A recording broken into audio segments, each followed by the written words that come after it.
wale ambao waliokuwa wananicheka kwamba usanii sio kazi nzuri, sasa hivi yameonekana matunda kandi huonekana matunda katika kata ya Ikobe.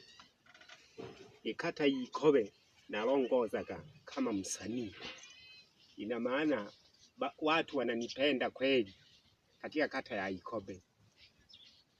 Mungu akanifanikisha nikanunua hii pikipiki. Kwa hiyo wadau, niko vizuri kwa watu wananipenda. Na nimefurahi sana wadau wangu kwa kunifuatilia.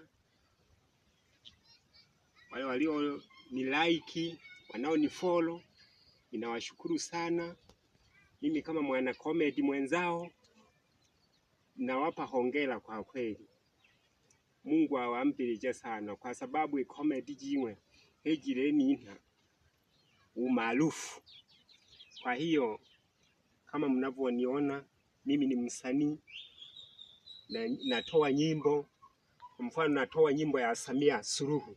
Hiyo nyimbo ndio iliyonipaisha. Msione hivi.